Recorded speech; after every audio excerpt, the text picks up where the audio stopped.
तो आज की इस वीडियो में 5 ऐसे कार्य बताएंगे जो कि आपको सुबह उठ करके ज़रूर करने हैं, क्योंकि हमारे साथ काफ़ी महिलाएं जुड़ी हैं। उनके सवाल आते हैं कि मैं सुबह उठ करके इस कार्य को करती हूँ, मैं सुबह उठ करके इन कार्यों को नहीं कर पाती, क्या मुझे पाप नहीं लगेगा।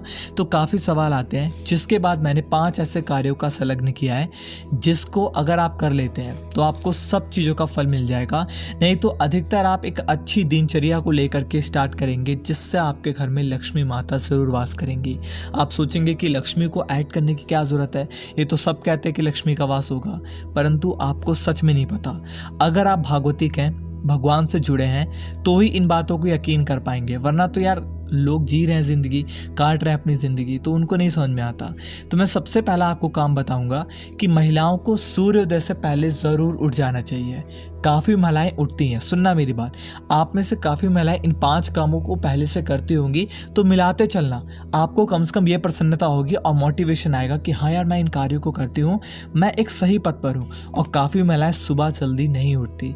सूर्य उदय से पहले ना उठने वाली महिलाओं को बताना चाहता हूँ, आपके घर में एक ना एक दिन दरिद्रता, मन में आपके एकदम से भय और कलह का आवाज़ ज़रूर होगा। मैं मजाक नहीं कर रहा, आप इसको श्राप मत मानिएगा, ये चीज़ें भागवतिक हैं। मैंने फिर कहा था आपको, आप मुझे गाली दे सकती हैं, आप जो मन में चाहे वो मुझे दे सकती हैं, कमेंट में गाली दे सकती हैं, दूसरों 4 लोग उसको पढ़ेंगे, वो खुश होंगे, कोई परेशानी नहीं है मुझे। परंतु मैं आपको सही जानकारी दे रहा हूँ, सूर्य उदय से पहले महिलाओं को उठना चाहिए। अगर आप ये सोच रही हैं, या फिर कोई महिलाएं नहीं उठती है, वही सोचे कि जो नहीं उठते हैं जल्दी वो तो एकदम प्रसन्न रहते हैं, जो जल्दी उठते हैं वो मंदिर जाते हैं, पूजा करते हैं, उनका क्या ही करना है भगवान। सच बता रहा हूँ, आप उसके मन में झांक करके नहीं देख रही, वो मन से बहुत प्रसन्न होंगी। और अगर वो आज इस टाइम पे दुखी हैं, सच कह रहा हूँ, जो सूर्य उदय से पहले उठती है महिला और पूजा पाठ करने जाती है, वो महिलाएं एक ना एक दिन आपको ज़रूर सुखी मिलेगी। आप अपने आसपास दे सकते हैं कि बहुत पहले सुबह सो करके मतलब उठती थी जल्दी, फिर मंदिर जाती थी, अपने बच्चों को तैयार करती थी और रोज़ मंदिर जाती थी।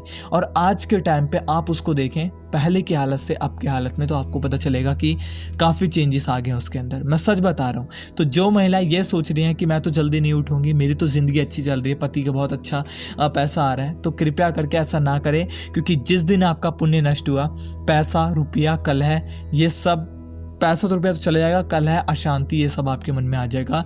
तो कृपया करके ऐसा ना करें। दूसरा सबसे इम्पोर्टेंट काम, सुबह उठते ही आपको सबसे पहले धरती माँ पे माथा नवाना है। हाथ रख के पाँव छूते हैं सब लोग, पूरी दुनिया छू रही है हाथ रख के ना, आप माथा रखो। माथा रखने का सबसे इम्पॉर्टेंट फ़ायदा बताऊं, ये मैं अपने मतलब अभी मैंने चालू करा, मैं आपको बताऊं 1-2 साल से, मैं आपको सच बता रहा हूँ। माथा रखने से आप जितने भी देवी देवता हैं, इस पूरे तीर्थ स्थल हैं, जितने भी हमारे भारत देश के अंदर तीर्थ स्थल हैं, आपके माता पिता हैं, आपके जितने भी बड़े बुजुर्ग हैं, सबको इकट्ठा आप जमीन से पाँव छू लेते हैं। अगर आप सोचे हाथ से कर रहे हो तो वो दंडवती नहीं आती। आप माथा रख करके सभी को मना करके कि जितने भी तीर्थ स्थल हैं, जितने भी भगवान हैं, जितने भी बड़े हैं, जितने भी बुजुर्ग हैं, जितने भी संत हैं, जितने भी सबको अध्यात्म में जुड़े लोग हैं, सबको मेरा सादर नमस्कार। मैं उनको माथा रख करके उनको मतलब दंडवत प्रणाम करती हूँ। अगर आप ये कर लेती हैं तो दूसरा सबसे महत्वपूर्ण काम आप कर लेंगी। इससे आप नहीं जान सकते कि आप उन लोगों के भजन का कितना फल अपने पास रख ले रही हैं।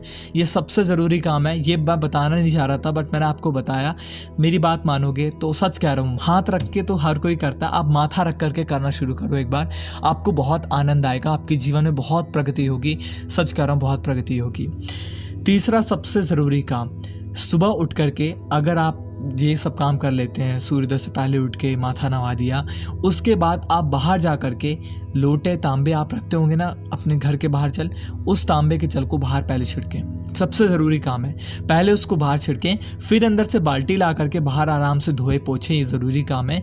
लेकिन आपको ज़रूर एक काम करना है, आपके घर के बाहर एक तांबे के लोटे में जल होना चाहिए, जिसको सुबह उठ करके आप ज़रूर छिड़केंगे। क्योंकि आपको सच में नहीं पता, 2 चीज़ें हैं, एक तो पॉजिटिविटी आपके घर में आती है, दूसरी बात आपके पितर जो है ना वो आपके घर के बाहर रहते हैं रात के समय पे और कुछ याचना करते हैं, कभी कभार आते हैं। अब आपको तो पता नहीं किस दिन आए हैं, तो आप रोज़ अगर करेंगे काम तो किसी ना किसी प्रतिदिन उनको तृप्ति मिल जाएगी आपके जल छिड़कने से।